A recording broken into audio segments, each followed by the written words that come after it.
Família Mais está no ar. Toda sexta-feira, 21h30, pela Atitude TV, a gente tem um encontro. E também 21 horas pela Bem Mais TV. Se ainda não conhece o nosso canal, vai lá, Atitude TV, ativa as notificações e vem ser abençoado com a gente. E também o nosso Ministério da Família tem um Instagram exclusivo para você ficar por dentro de tudo que acontece. Ministério da Família IBA. No dia 2 de abril, nós comemoramos o Dia Mundial da Conscientização do Autismo. Hoje a gente vai estar falando um pouco sobre isso, Abril Azul, com uma convidada que vocês conhecem muito bem. Ela é mãe, pastora, tem sido uma grande influência no Ministério Infantil falando sobre crianças atípicas, mas hoje a gente vai ver juntos o quanto ela é influente para mulheres e famílias. A nossa convidada é a pastora Aline Santos. Pastora, que honra te ter aqui, que prazer te receber. A gente está falando sobre família, crianças, né? É isso aí, mulheres. Isso aí. Mas, pastora, a gente precisa saber, né? Como é que Abril se tornou aí um marco da conscientização sobre o transtorno do espectro autista? Então, a ONU instituiu desde 2007, né, esse dia como um dia de conscientização, né, para que as pessoas pudessem dar a tal importância para algo que tem sido realmente, eu acredito, com a maior demanda dentro dos transtornos que nós conhecemos, é a maior demanda mundial, o autismo. O autismo. E por que você definiu, né? Por que você escolheu essa área de atuação, tanto profissional quanto ministerial? Seria bom, né, se eu tivesse definido.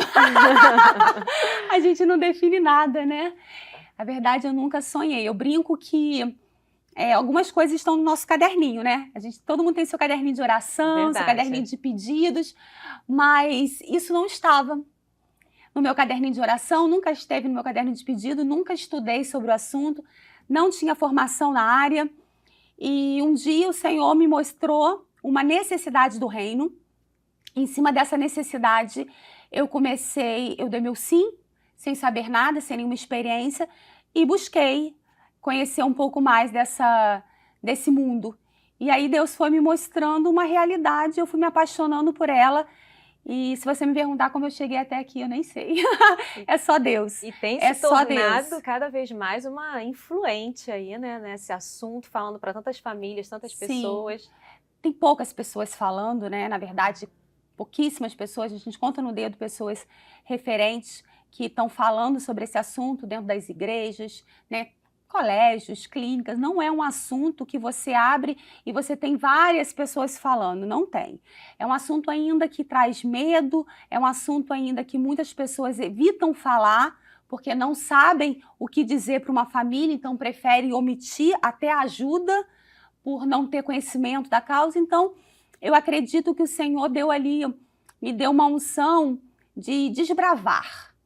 Desbravar, eu acho que é isso, porque dentro dos meus medos, dentro das minhas inseguranças, eu vi que eu tinha que desbravar, sabe? Algo muito novo, que poucas pessoas falavam isso há 5 anos atrás. Principalmente dentro das igrejas, né? Não era nem aceito, nem permitido, né? Era algo desconhecido. Pois é, gerava medo, né? As famílias não estavam dentro das igrejas, muitas famílias dentro de casa, e hoje a gente conseguindo resgatá-las porque a gente consegue fazer um trabalho, e consegue, sabe, Érica? Consegue fazer um trabalho com amor, um trabalho... Não é um trabalho só de amor, isso é muito importante, tá, gente? O trabalho de inclusão nas igrejas não é um trabalho só de amor, é um trabalho de conhecimento, porque não adianta só o amor, você vai até um certo ponto. É preciso conhecimento para que você consiga atender às necessidades daquela criança e das suas famílias. Entendi. E qual é a causa? Existe uma causa do autismo, pastora? Então, eu desconheço e os estudiosos que eu acompanho também não dizem assim, o autismo se dá por X. Ninguém bateu ainda o martelo. A gente sabe que existe aí uma questão muito forte do meio, tá? Existe uma questão muito forte da alimentação, existe uma questão muito forte de medicação. Então, as grávidas submetidas, por exemplo, a drogas, a medicações, a ter alimentações fora ali daquele contexto que a gente entende como ideal, elas estão mais propícias, sim, a desenvolver. Mas alguns estudiosos também falam da questão genética. Mas a questão é, ninguém bateu o martelo para dizer a causa do autismo. Ainda é desconhecido. Então não dá para fechar ali dizendo é por isso. Não. Por isso que se chama espectro, né? Uhum. O conjunto de coisas que, na verdade, está se fechando, mas é um conjunto de detalhezinhos, de coisas que eles foram somando esses anos todos para entender essa criança, mas nada que a gente possa dizer a causa. Eu acredito nisso, pelo menos não chegou nenhum estudo até mim. Entendi, pastora. E quais são os principais sinais e sintomas do autismo? É perceptível? Então, a gente chama de autismo clássico, né? O que é o autismo clássico? Que é aquele autista que vem pisando na ponta do pé, estereotipia, né? Balançando os bracinhos, mãozinhas, e não é oralizado. Não fala, Não fala. Então, essas 3 características, você que entende um pouquinho, já consegue identificar o espectro naquela criança, né? E aí tem a questão social, né? Que é uma questão muito forte para os autistas, a questão da socialização ali. E aí vai definir, né? O autismo 1, 2 e 3. Hoje em dia, a gente fala sobre grau, né? Grau 1, grau 2 e grau 3. E não mais leve, moderado e severo. Porque os estudiosos entendem que nenhum autismo é leve. Leve para quem? Imagino, né? Qualquer coisa que traga um comprometimento para essa família e para essa criança não pode ser considerado leve. Então, o autismo 1, 2 e 3. E o que vai diferir um do outro é justamente esse comprometimento. Por exemplo, o autista grau 1, geralmente, ele não tem questão com fala. Uma questão oral. Já o 2, quando essa criança vier e ela não fala, a gente já caminha ele ali para 2 e 3, já não fala, já tem um comprometimento muito grave, entendeu? Entendi. Esse comprometimento vai demandar muito mais suporte. Então, o que vai definir 1, 2 e 3 é essa demanda que essa criança precisa de apoio. Entendi. Para sobreviver, para viver, para caminhar na sociedade. Eu fiquei com uma dúvida, né? Você está falando e eu estou assim processando, né? Aprendendo aqui contigo, pastora. Hoje tem se descoberto autismo na fase adulta? Sim. Sim, temos. Autismo tardio. Tardio. E nós temos um caso aqui na igreja. Eu estava andando pelo estacionamento, isso tem 1 ano e meio. Estava andando pelo estacionamento, um rapaz me para e fala: pastora, eu queria falar com você. Eu falei: pois não. E ele começou a contar a vida dele para mim naquele estacionamento, debaixo de um sol de 40 graus e coisas muito íntimas. A gente já percebe logo, né? Porque assim, o ser humano que não tem nenhum transtorno, ele é um pouquinho mais comedido nas suas falas. O ser humano que tem um transtorno, por exemplo, estamos falando do autismo, geralmente ele não tem filtro, ele sai falando. Então, na hora eu identifiquei algo. Eu, pastora mulher, ele deveria ter procurado um homem. Debaixo de um sol quente, me falando coisas muito íntimas, eu notei algo diferente. E eu falei para ele assim: algum médico te acompanha? E ele: não. Eu posso te ajudar? Aí ele: pode. Eu: me dá seu telefone. Aí eu peguei o telefone dele. Depois mandei mensagem para ele, perguntei se ele tinha plano, se não tinha, tal. Ajudei ele a chegar no neuro. 6 meses depois, foi diagnosticado com autismo. Ele tá aqui na nossa igreja, anda com o seu crachazinho pra lá e pra cá. Eu até falo: para com isso. Você não precisa dizer pra todo mundo se é autista. É ele: não, eu preciso sim. Porque, na verdade, ele encontrou resposta pra ele. Ele encontrou resposta. Outro dia ele falou assim: pastora, eu tô muito confusa. Eu falei: por quê? Eu tinha estereotipia, eu ficava muito assim, mas agora eu fico muito assim. Não é porque eu sei que eu sou autista. O que ele estava querendo me dizer? Não é porque eu sei que eu sou autista, agora eu tô fazendo mais... Reforçando ali, né? O que eu descobri. E ele estava com dúvida sobre isso. Eu falei: um pouquinho de cada coisa, mas o que acontece com quem descobre o autismo tardio? No seu caso... você encontrou uma liberdade que você não tinha. Antes, se você no meio da rua ficasse assim, ninguém ia entender. Ia te perguntar, você ia ficar com vergonha. Verdade. Hoje você é livre para dizer e mostrar que você tem uma estereotipia que faz parte de um transtorno. Então a sua mente está liberta. Nossa, que lindo. Está liberta. Isso, né? E ele tá aqui com a gente, ele serve no Ministério Infantil, ele serve no Ministério de Inclusão, e foi agora. Ele tem... Gente, que coisa boa poder fazer parte da vida das pessoas e da transformação, né? Sim. Ele se sentiu, para ele ter te procurado, ele falou assim, ela é a pessoa certa. Deus, né? Porque ele trouxe um assunto assim muito delicado, mas tinha a ver tal com pastoreio e tal. Sim. Mas foi para uma outra veia que ele... E eu fiquei perguntando, como é que ninguém nunca viu? E aí meu marido falou assim, os seus olhos estão treinados. Eu falei assim, eu sei, mas não é só o meu. Tem outras pessoas. Esse rapaz tá com quase 40 anos já. Mas acho que Deus tinha um propósito ali mesmo. Sim. E é muito lindo. Foi libertador para ele, Foi né? libertador para ele. Deus te usou, como tem usado, né, pastora? E como o autismo é tratado? É tratamento para autismo? Como que é isso? É importante eu gosto sempre de frisar, porque é ainda uma dúvida para as pessoas. Autismo não é uma doença, né? É importante falar isso. Doença tem cura. Autismo seria? Autismo não tem cura, é uma condição do ser humano. O ser humano nasce assim. Entendi. É importante, a gente como cristão, a gente ora por cura. Sim. E temos que orar. Sim. Porque Deus, para ele, não há doença, transtorno, deficiência. Se ele quer, ele faz o que ele quiser, a hora que ele quiser. Então, posso orar pela cura de um autista? Você pode orar pelo ser. Você quer orar para que ele... Qual é a cura dele? Às vezes a cura de um autista é a socialização. A cura de uma criança autista, ele conseguir conviver com as suas necessidades básicas, né? Podendo sobreviver e viver numa sociedade tão, né, que recrimina tanto. Sim. Então, talvez a cura caminhe para esse lado. Falando da medicina, não tem cura, tá? Para a medicina, autismo não tem cura, não é classificado uma doença. É uma condição do ser humano. Então, dado isso, que eu gosto de deixar bem claro. Esclarecer, porque as pessoas acham... Nós somos leigos nisso, não temos informação, por isso você está aqui, né? É normal, é normal. Só que é o normal que quando você fala para uma família, fere. Então, por isso que eu tento sempre esclarecer. A família que está com dor, não importa o que você sabe, quem está com dor quer ferir. Então, se você chega falando, ela vai falar para você, meu filho está doente. Então, eu sempre gosto de informar com a maior clareza, para que a gente tente errar menos, né? Independente de ser profissional ou não, para a gente errar menos. Sim. Então, dependendo do grau desse autismo, né, vão ter vários tratamentos, né? TCC, né, terapia comportamental, terapia ocupacional. A fono é muito importante, porque geralmente ele tem questões na fala.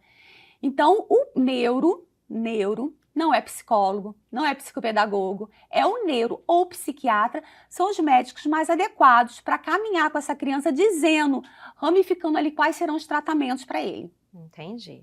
Acho que você entendeu também, né? Assim como eu. É bom que eu estou na função de leiga aqui, né? De não ótimo, dominar esse assunto. E eu vou te perguntando à medida que vão surgindo dúvidas na minha cabeça, né? Porque quem está em casa se identifica também. É isso aí, ótimo. Né? A gente quer esclarecer, informar, orientar. E também abençoar as vidas e as pessoas, assim como é feito aqui na nossa igreja, né? Sim, com certeza. Fazer parte disso é algo transformador, não é? É sobre o outro, né? Sobre o outro, sobre o outro. Verdade. É a essência da nossa igreja, paixão por gente. Paixão por gente. Existem, você já trouxe aqui, diversos tipos de autismo. Seriam esses graus, é isso? O autismo, ele tá aqui e ele tem os graus, né? 1, 2 e 3.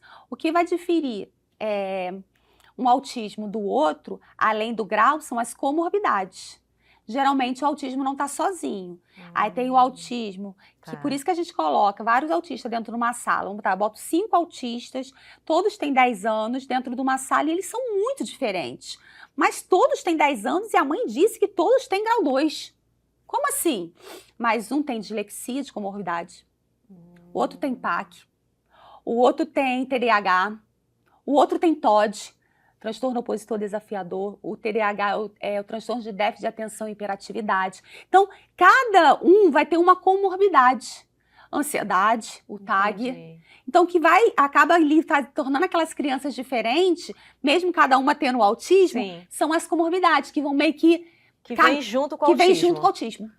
Vem junto com o autismo. Então, por isso que tem essa diferenciação, é isso? Isso aí. E muitas vezes, em alguns casos, as comorbidades, elas são até mais acentuadas, tá? Tem que estudar bem, porque às vezes o autismo passa de leve. Só que a comorbidade daquela criança é muito acentuada.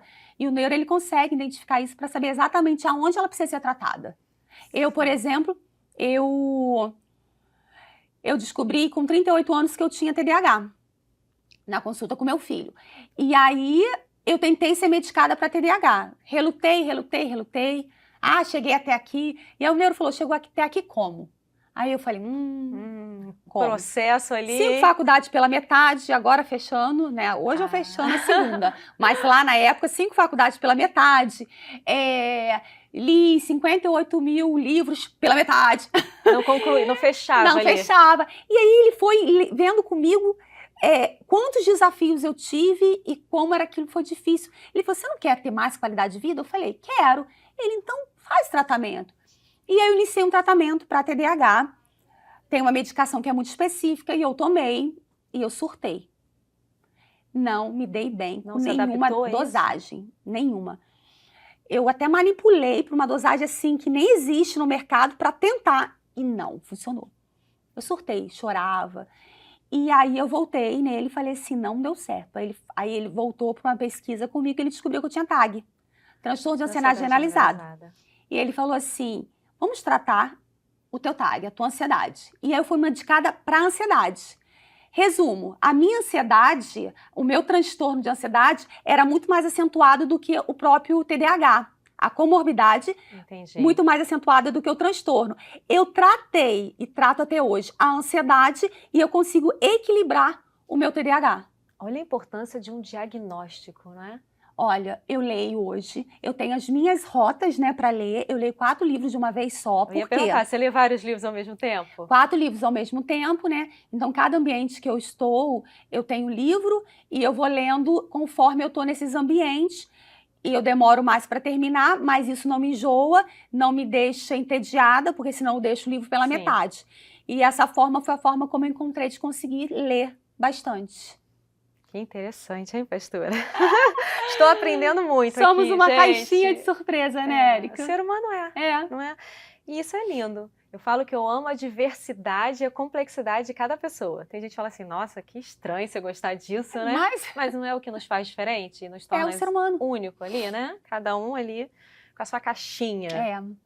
Mas vamos voltar para cá, senão eu viajo aqui, eu fico querendo perguntar algumas coisas, né? Pastora, como que o autismo afeta, né, o desenvolvimento social e emocional das pessoas? Falando da criança, isso é muito interessante. Outro dia eu tenho um neuro, é muito engraçado. Ele é ateu. E eu falo que Jesus ainda vai encontrá-lo. Quer dizer, Jesus já encontrou, ele que não encontrou Jesus. Mas ele ainda é ateu, mas ele para mim é o cara mais fera, neuro, que a gente tem hoje aqui na Barra da Tijuca.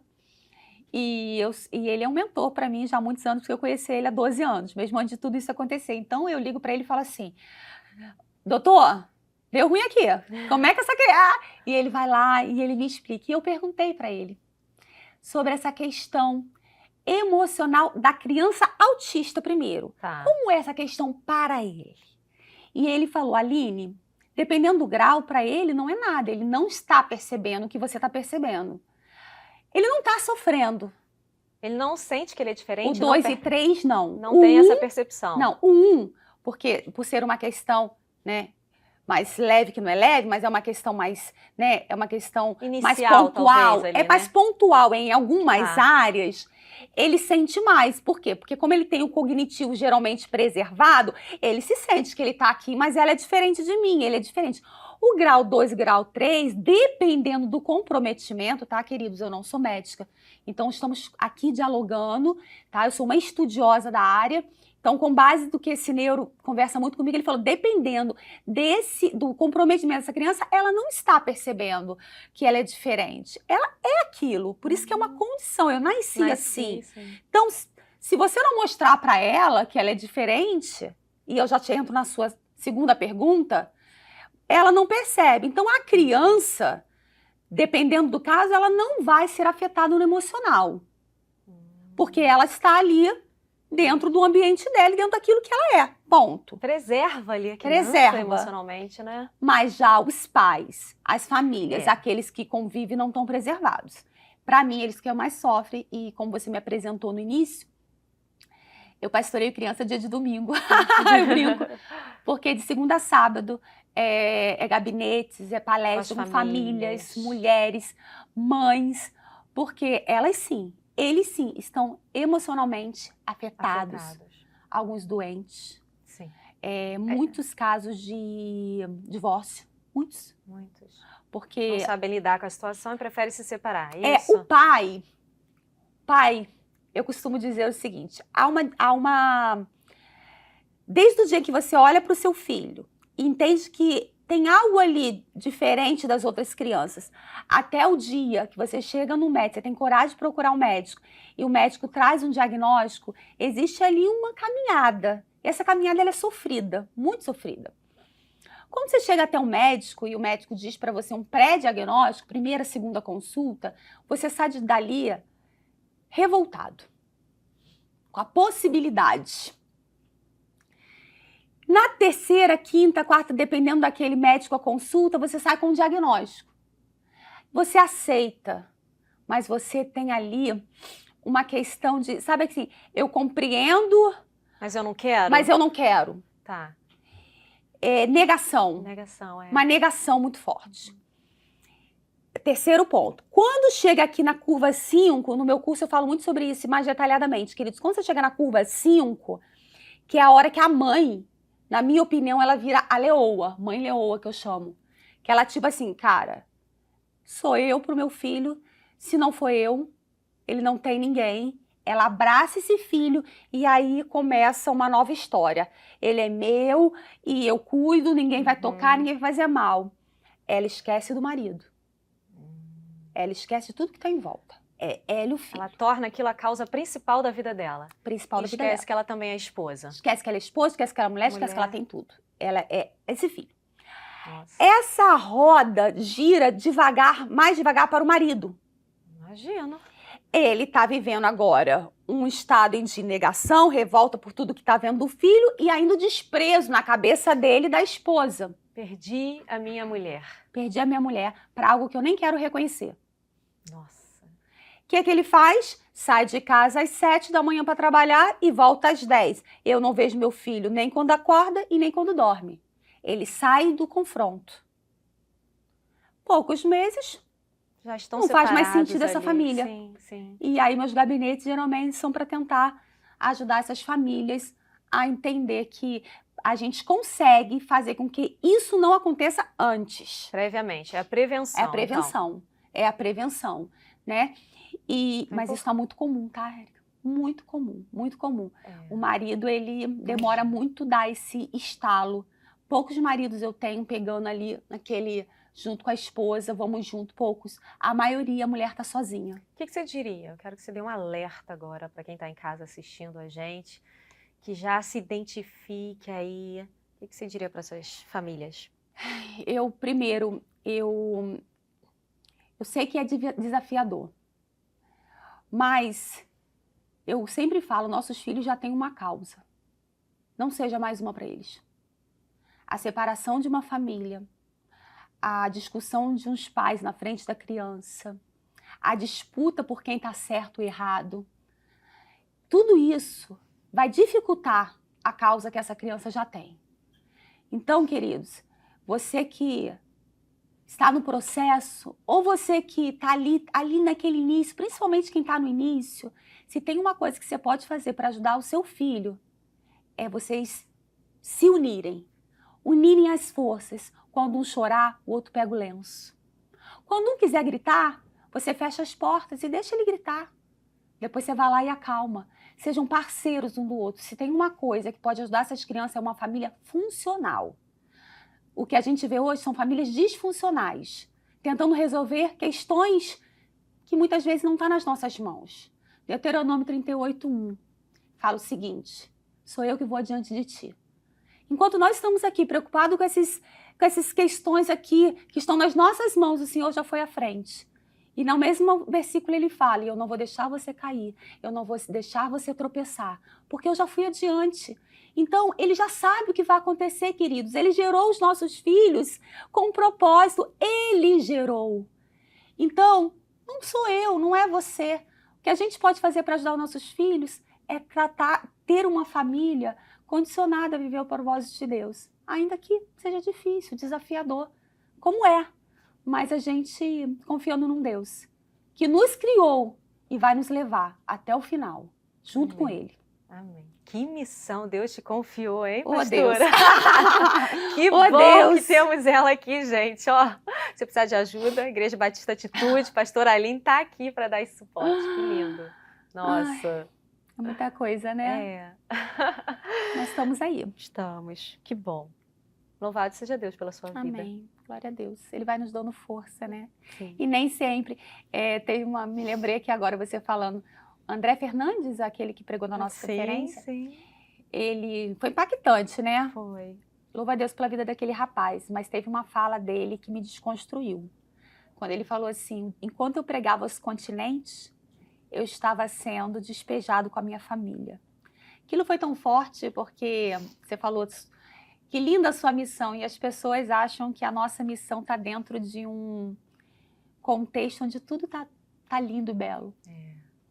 Mas é como ele falou, enquanto estamos indo a alguns, né, a tantos lugares, eu posso dizer, eu estou indo às nações, pela misericórdia de Deus, Ele tem me levado às nações, né, eu vou, também tem minhas dores, também tem minhas lutas, também tem os meus desafios, mas eu me apego a Salmo 126, na via que eu vou, derramando as minhas lágrimas, eu voltarei, colhendo feixes de alegria. Amém. Eu me apego a isso. Não podemos parar. Os desafios, eles não podem nos parar. A gente pode até dar aquela, aquela paradinha assim, mas nós não podemos parar. É nessa mesma via mesmo que o Senhor nos prometeu a nossa vitória. Então, não se engane. Não é dentro desse cenário, esse cenário bonito aqui não mostra a nossa verdadeira realidade. Isso aqui nos mostra quem nós somos, na essência, quem eu sou para você, mas o que eu estou querendo dizer, que eu estou querendo dizer? Que eu sou como você. Estou querendo dizer que eu também tenho as minhas dores. Mas não é por isso que eu paro o propósito que Deus tem na minha vida. Então não pare. Vá chorando, mas vai. Isso aí. Vai tropeçando, mas vai. Se cair, levante, porque o Senhor está com você. Amém. Pastora, como é a vida de um autismo? Ai, depende muito, né? Ontem eu recebi um vídeo, tá viralizando aí, de um rapaz autista, trancado praticamente numa jaula. Mora sozinho com a mãe, ele é muito agressivo. Eu fiz um apelo no meu Instagram. Alguém de Salvador, alguma clínica, algum médico, alguém de lá, ajudar essa família. Porque ela clama nesse vídeo, alguém me ajude, meu filho não tem tratamento, meu filho não tem medicação. E é óbvio, você está vendo ali uma criança em crise, né? Trancada numa jaula, porque se tirar ele dali, daquelas grades, ele vai agredir a mãe, ele tem força. Então, dependendo da condição dessa pessoa, Érica, é muito desafiador. É uma caixinha de surpresa.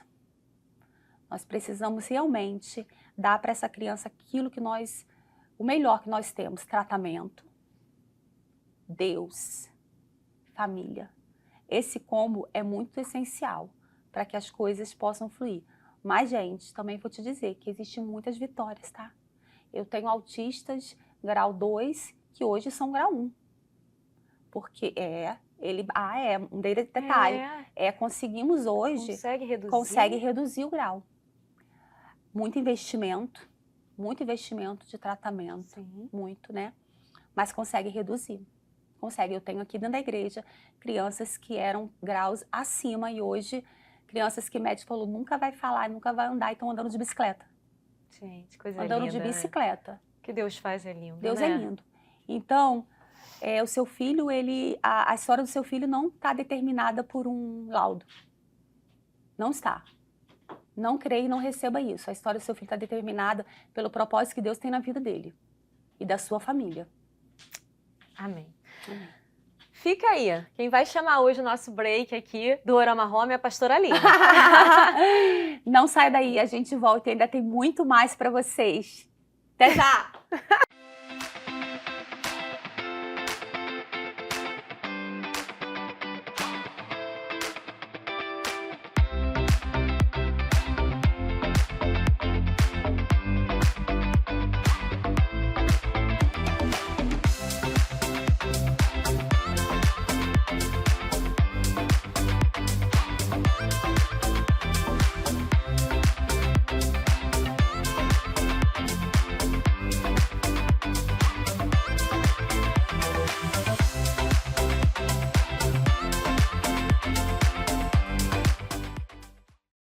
A Duorama Home tem uma linha de esculturas para decorar e embelezar a sua casa.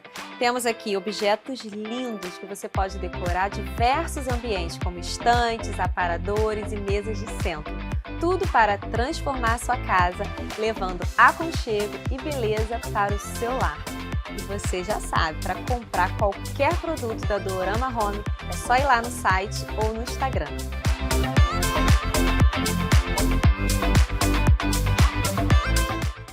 Estamos de volta com a pastora Aline Santos falando sobre Abril Azul, é isso? Isso! E olha só o que eu tenho aqui em minhas mãos, gente, aqui para você. Se você quiser saber um pouco mais, se aprofundar, conhecer, tem esse livro lindíssimo, Inclusão de Crianças na Igreja, o Porquê e Como, escrito pela nossa pastora. É isso aí. Obrigada! Esse livro, gente, ele é bem importante para ser um grande orientador das igrejas, porque até metade dele eu falo o porquê você deve incluir. E quando você entende o porquê você deve incluir, eu te ensino como. Então ele é bem interessante, porque a maioria das coisas na sua vida você para porque as pessoas colocam você para fazer o como. Isso em todas as áreas. As pessoas não explicam o porquê. Então quando você inicia algo fazendo como, o primeiro desafio você desiste, porque você não tem o propósito. Verdade. E nesse livro eu fiz questão de te trazer para o propósito. Trazer para a palavra de Deus, para a essência, e só depois te ensinar como fazer. Então ele é um manual, ele é incrível, não foi eu que escrevi, foi o meu amigo Espírito Santo. Então pode confiar. Pode confiar, gente, a gente super indica. Pastora, quais são os mitos do autismo? Ai, gente, muitos, né? Que eles são incapazes, que eles não vão conseguir, que é só dar uma coisinha para eles que tá bom. É limitá-los, né? É limitá-los. E isso é algo que a gente preserva muito aqui na nossa igreja, sabe, Érica? É a inclusão, porque os mitos e mentiras levam você a segregar essas crianças, né? Colocá-las dentro de um ambiente onde que elas precisam estar ali, porque ali elas vão ficar bem, porque ali elas, como não socializam, colocam numa salinha que tá tudo bem, dá alguma coisa para ela. Não, não. Nossas crianças, nossos adultos, nossos jovens, seja qual for a idade, precisa socializar. Precisam. Ah, mas ele nunca vai se formar. Isso é você que está dizendo. O meu Deus não disse isso. Temos autistas formados. Temos sim. Temos série que fala sobre isso, temos filmes que mostram a realidade. Temos aqui na igreja, eu tenho não da nossa igreja, mas eu tenho um autista de 22 anos hoje, formado em engenharia. E não é um autista grau 1 não, tá? É um autista com comprometimentos de fala e tudo, mas tá lá. Então, queridos, quem limita o homem é o próprio homem. Muito interessante você falar sobre isso, porque eu já ouvi as duas coisas, tá? Como profissional da saúde mental, né? Eu já ouvi que há um comprometimento quando você coloca a criança com alguma necessidade, né, atípica, no meio de crianças não atípicas. Tem os favoráveis e tem os contrários. Então, você pensa completamente diferente? Eles Totalmente podem diferente. E devem estar junto com as crianças típicas? Senão não é inclusão. Inclusão é você trazer para dentro, que é integrar e incluir, dar aquilo que ele precisa. Tá. Fora isso, você está segregando, você não está incluindo. Isso é um ponto. Segundo, por quê? O que essas crianças podem fazer? Ah, elas são agressivas, podem machucar outra criança. Isso, proteja. Proteja. As minhas crianças agressivas, elas têm 2 líderes, um de cada lado com ela. Mas elas estão no meio com as outras crianças. Entendi. As crianças que são mais fortes, que sabemos que se ela atacar uma outra criança, ela vai machucar, eu coloco um líder homem, bem forte. Eu tenho um triatleta, que algumas crianças é você, ó, querido, vai ficar com ele, porque ele fica ali de prontidão. Então, queridos, é sobre o que eu posso fazer, não o que aquela criança vai fazer. Eu preciso protegê-la. Eu preciso cuidar para que as outras crianças não saiam dali feridas. Mas excluir e segregar não é opção. Isso não é Bíblia. Não. Mefibosete era um homem da Bíblia lá e que ele deveria estar, aos olhos de muitos, excluído da sociedade. E Davi trouxe ele para sentar à mesa. Então, a maior prova é que Deus, ele ama a todos e ele está totalmente contra as nossas regras limitantes, as leis que paralisam. Não é isso que o nosso Deus quer. Nosso Deus quer todo mundo sentado na mesa com o rei. Que bom ouvir isso. Como que a gente pode ser mais inclusivo na sociedade? Eu sei que aqui na igreja você e sua equipe, né, do Ministério Infantil fazem isso muito bem. E fora, como que eu posso ser mais inclusiva com um autista, por exemplo? Acho que a primeira coisa que tem que fazer é buscando informação, né, como igreja, como, né, seja qual for a área que você atua, traga informação para dentro desse ambiente. Não tem problema você ser leigo, não tem problema você não saber, tá tudo bem, mas traga para dentro dos ambientes informação. O que eu preciso fazer se aqui chegar uma pessoa autista? O que eu preciso fazer se aqui chegar um cadeirante? Como a gente vai lidar se chegar um cego aqui nesse meu ambiente? Então busque por conhecimento, esteja preparado para receber a diversidade no seu ambiente. Isso é a primeira coisa, né?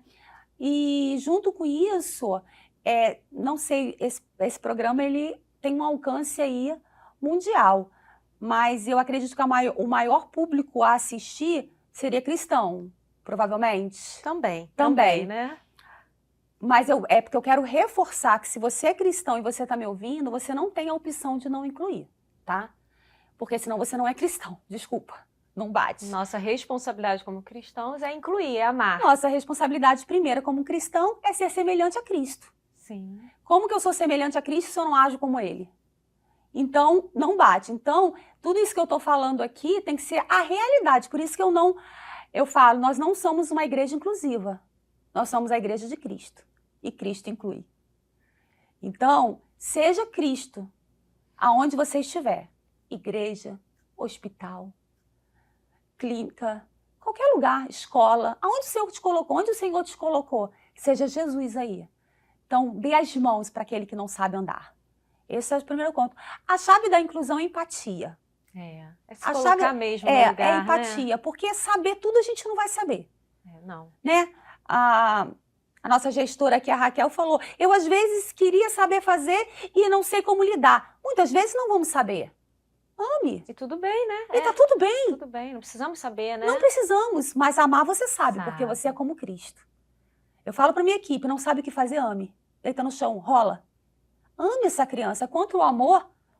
Verdade. O que há contra o amor? O que pode ser contra o amor? Nada. Então ame essa criança, ame esse jovem, ame aquele que está ao seu lado, independente das suas necessidades. Tem sim como ter um mundo mais acessível. Tem como ser. Eu não vou alcançar o mundo, você não vai alcançar o mundo? Não sei. Mas faça por aquilo que está do seu lado, por aqueles que o Senhor colocou perto de você. Talvez se todo mundo tivesse a consciência, vamos mudar o mundo. A minha próxima pergunta, eu acho que você já deu a resposta. Como podemos vencer o preconceito? O amor é uma... É o amor, eu acho que é a resposta. É a paixão, eu gosto muito da paixão.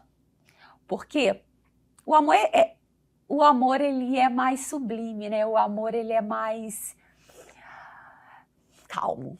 O amor é calmo. E eu digo que para mudar, você precisa ser apaixonado. Tem que vir com aquela paixão ali, né? Aquela intensidade. Intensidade, mude, seja apaixonado. Quebre barreiras, quebre pedras, vá para cima. Ah, mas ninguém na minha igreja está fazendo. Seja você fazer. Eu não conheço ninguém que faça. Ei, seja o primeiro. Sabe? Isso só quem faz é quem é apaixonado. Verdade. Apaixonado faz tudo. Já viu? Seu namorado, aquela primeira paixão. Faz tudo. Larga orelhão, tudo. Usa todas as fichas. Pega, né? Vai a pé, né? É isso, vai a pé. E aí usa toda a mesada para falar no conto do telefone. Seja apaixonado pela causa que o Senhor te deu. Sabe? Mas essa não é a minha causa, Aline. Mas existe uma causa anterior, que é o ID. Pregar o evangelho a todo mundo. Essa causa, ela não é só minha, que defendo a inclusão. Ela é sua, que está me ouvindo, seja qual for o seu ministério, o seu trabalho. Seja apaixonada por isso. E ame. Ame. Você sabe o que você estava falando? E certa vez eu fui ministrar numa igreja, né, como psicóloga, e uma mãe levantou no meio, né? E ela começou a falar os desafios que ela estava enfrentando com a filha adolescente. A gente vai chegar nessa fase, né? Tô chegando. Próximo programa eu vou trazer ela para falar, viu? Sobre os desafios, né? E ela fez os questionamentos lá, né? E eu falei, o que eu respondo para ela? Na mesma hora, Deus falou comigo.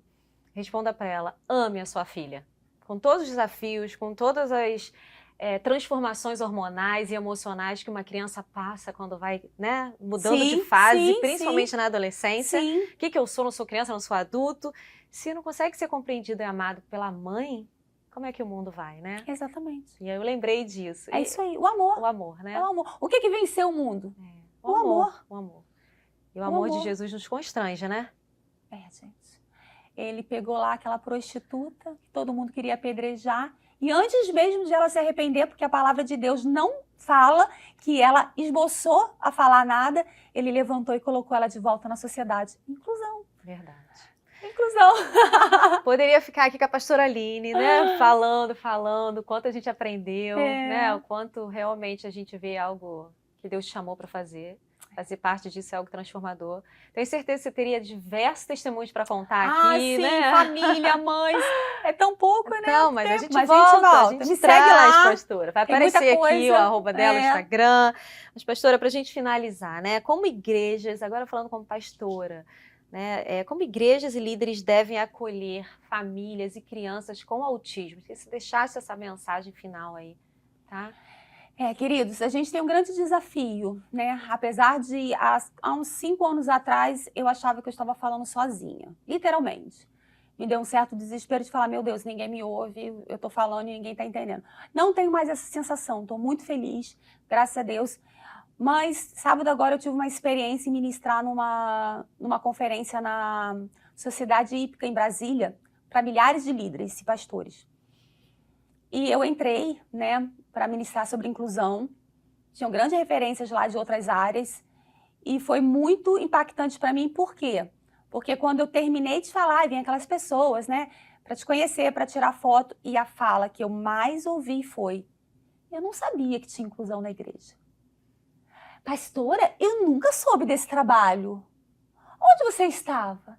Isso me causou um certo espanto. Porque eu falei, gente, eu acho que eu estou numa bolha. Porque, como assim? O que está se acontecendo? Se agora nós recebemos a prevalência dos Estados Unidos e a cada 36 crianças, uma nasce com autismo. Bom, 36 crianças nascem com autismo. A irmã disse que nunca ouviu falar de inclusão. Onde estão essas pessoas? Onde estão essas famílias? Em casa. Então, meu recado é para você, pastor, líder, igreja. Essas famílias estão em casa, chorando. Elas estão em casa porque elas tentaram ir até a igreja e provavelmente não se sentiu parte. Elas estão em casa porque o preconceito já disse para ela que nem adianta ir. O medo já disse para ela que nem adianta tentar. Mas nós somos daqueles que não desistimos. Nós somos aqueles que amamos. Faça um evento na sua igreja. Dica prática, para a gente sair do papel. Faça um evento na sua igreja. Estávamos aqui agora, né? Estamos no mês de abril. Ótimo para você trazer, pastor, uma mensagem, trazer e colocar nas redes sociais da sua igreja. Mês de abril, nós amamos essa causa. Chame todo mundo para vir na sua igreja. Eu tenho certeza que eles vão sair de dentro de casa para ver quem é esse pastor que está falando sobre mim, sobre a minha dor. Faça eventos de família e chame essas famílias para perto. Faça eventos onde que a sua igreja vai tirar do papel ali a ação inclusiva que todos acham que tem, mas vai para a prática. Porque é a prática que vai trazer essas pessoas para o nosso meio e vai amá-los. Então, a minha dica principal é comece agora, faça alguma coisa, sabe? Crie eventos, faça rodas, peça ao Senhor criatividade. Cada um tem a sua realidade. Não adianta eu falar o que eu vou fazer aqui, porque a minha realidade é outra. Mas qual a sua realidade? Dentro da sua realidade, faça algo na sua cidade para todos saberem que na sua igreja, todos podem ir, porque o amor está lá. Amém. Pastora, muito obrigada pela sua presença, pela sua contribuição, que Deus continue te usando, Amém. te abençoando, te levando a nações, como você vai agora, né? Que bom. Obrigada, Deus te abençoe muitíssimo, tá? Obrigada, gente. Foi muito bom estar com... É sempre muito bom. Acho que já é a minha terceira, já posso pedir gol. Já pode.